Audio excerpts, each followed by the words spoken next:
All right, there we go. What's up, YouTube? Haven't gone live in forever.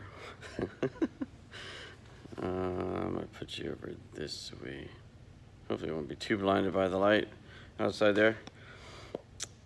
There we go. Maybe. We'll see. I may move this around a little bit more. We'll see as I get set up here. All right.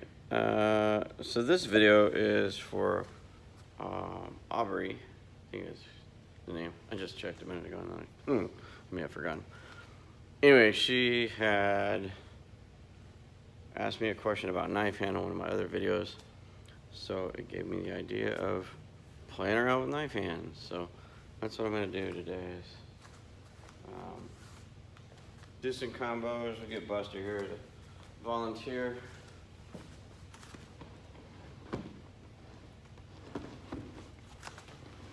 Since Buster is kind of busted, it makes it easier for him to turn.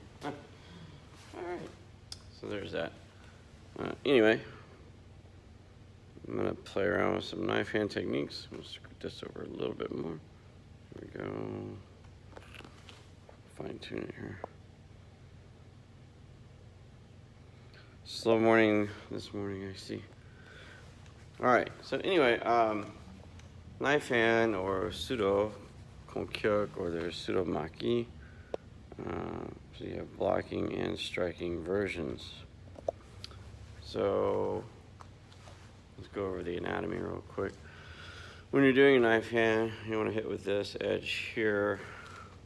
You want to keep your fingers obviously tight and close together so when you strike something, your fingers aren't rattling together. It's not fun, it hurts. But the important part is hitting here. You hit up on the fingers, you're having a bad day. So I enjoy that, right? Different Tang Soo Do schools do it different ways. So I've learned several different variations over the years. I've played around different, plus I cross train a lot, so different aspects of doing knife hand.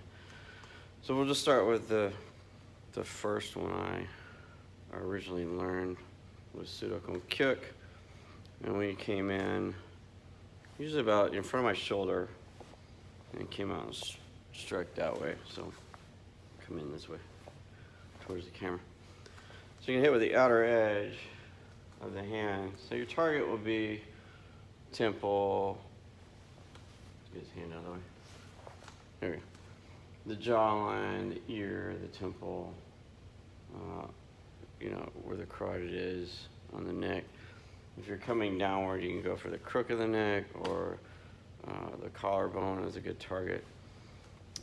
You can also use it to clear the arms out of the way, hitting into the elbow joint to get into a grappling type situation. So, like I said, this is a whole rabbit hole. I can spend a lot of time on this, but I'm not going to. I'm just going to run through real quick different ones.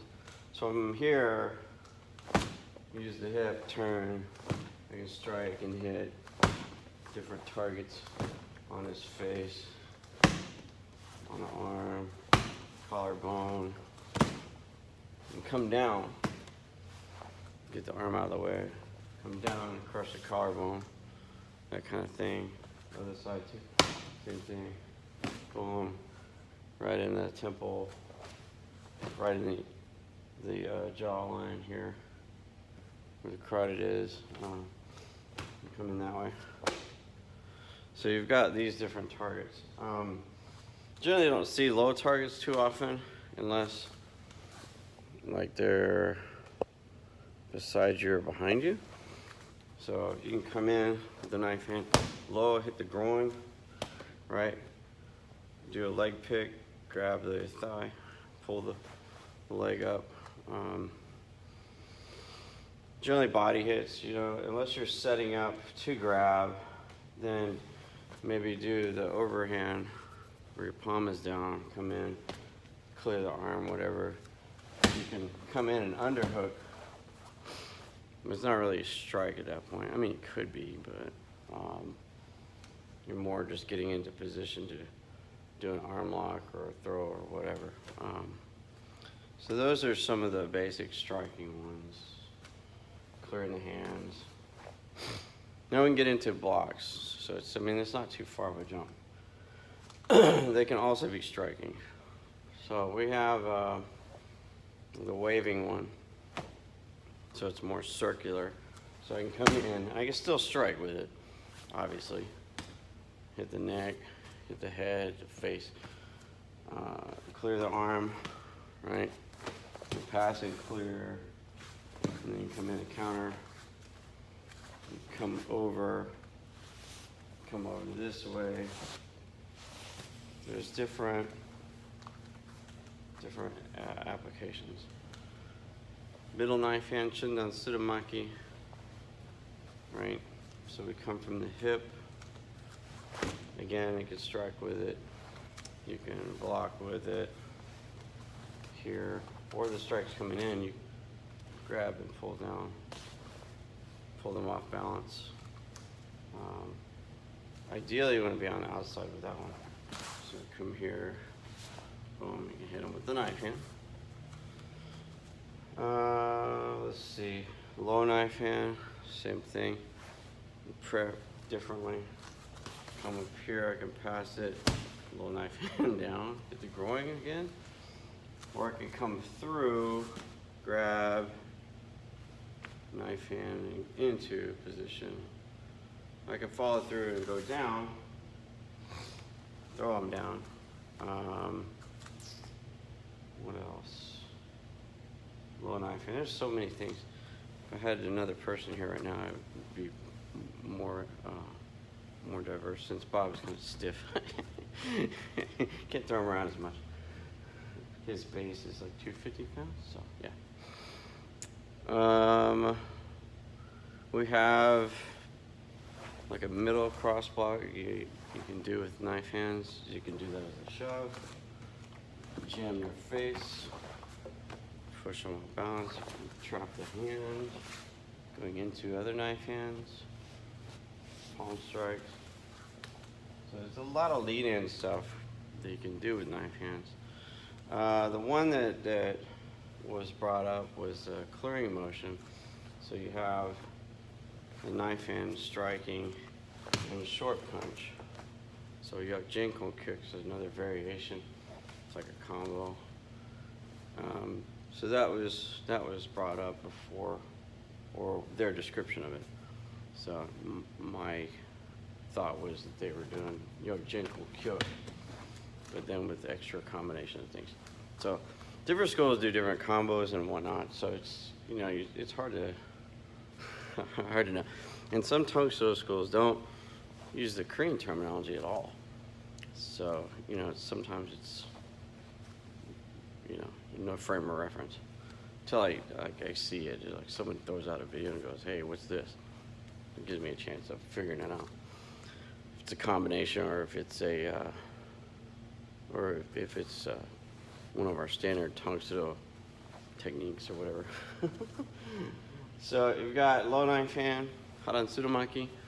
You've got Chindan Sudamaki, middle knife hand blocks. You've got, we just say Sudamaki. We use it just as a waving block. You have Konkyuk.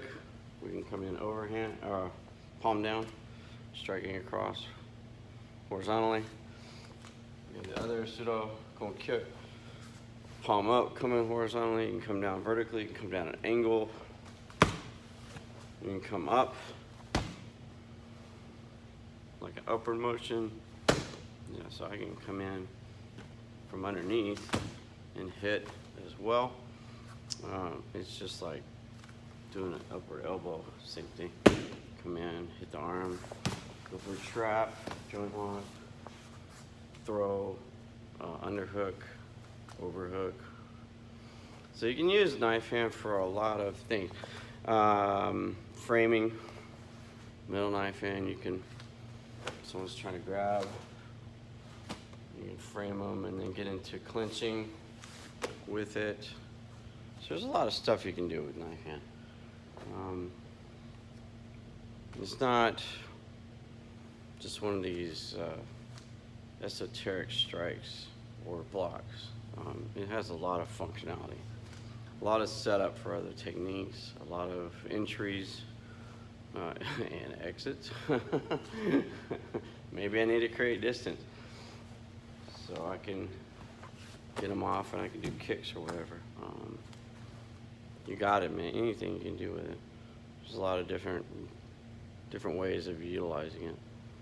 So I think I covered, no, I forgot a couple. So there's high cross. So you can do 2 knife hands this way, coming up. Like in Pyongyang Odan, you'll do a low and then high, and then you'll trap, clear and punch. So you can trap the arm, go into a joint lock, strike them with the knife hand, and hit. There's different ways to do it. You can fold them over, punch them in the head. Oh yeah, Pyongyang Sadan. You have 2 knife hands. Back up where you see. So one's a high block, open hand, and one's inside out knife hand strike. So it's a vertical knife hand. So you can come in and strike that way, or you can block with it. So you can block with it here. Here you blind them. Put your hand in their face. Hook the head. Clinch it. Half clinch. Throw them. So it's got a lot of utility with knife hand. With the pseudo konkyuk, pseudo maki. Cross hand version. You got the high cross hand, middle cross hand. You can open up at the last second and going low as well. A little riskier, but so maybe if you want to trap a leg, or if you're striking mid-thigh, and then go for a leg pick, because you can just close, do 2 punches in, bam, right on each side of that muscle. Yeah. So this is random thoughts. I didn't really have a game plan for this video. Just go live and see what happens. It's been a while since I've done a live YouTube, so I wanted to kind of brainstorm it out, play around. So we've got the blocking versions, right? You can use them as strikes, open hand. You can come in straight as a strike, come in straight this way as a strike, come in angle, coming down, clearing the arms, right, out of the way, strike again. You come in low, strike low with the knife hand. Body shots you generally don't see too often. I mean, you can do it. It may or may not be effective at all. That's the thing, depending on where you're striking. Like if I'm to the side of him and I'm coming in just to hit in the solar plexus, give me a little setup time for something else. Maybe I'm to the side of him and I can hit the solar plexus, down in the rib area, lower ribs. But I mean, as far as a body strike, it's okay. You can do it. You want to go for more the limbs, face, collarbone, that kind of thing. So there's that. But yeah, so that's about all I got time for. I got people showing up here. So that's some variations of knife hand. Just wanted to play with that. We'll thank Buster for putting up with the abuse again. So there you go, Aubrey, if you're watching. I'll put a link in the comments that we were talking about, knife hand, so maybe you can see this video and see the other variations. I'm sure there's some ones that I missed, but again, it's time constraints right now. And it just didn't have a total game plan on this one. It was just off the cuff. So there it is. So I gotta get going. I got classes. I just saw a comment flash, but I couldn't read it because of the background. I'll have to catch that later and address it in the comments. But yeah, so we'll get into that a little later on. I'll look at that comment. Like I said, I just briefly saw it. Background blotted out. So anyway, but thanks for that. I'll check it out and answer you on the comments later on. But I got class in 5 minutes, so thanks for hanging out. I gotta catch you guys later. Take it easy.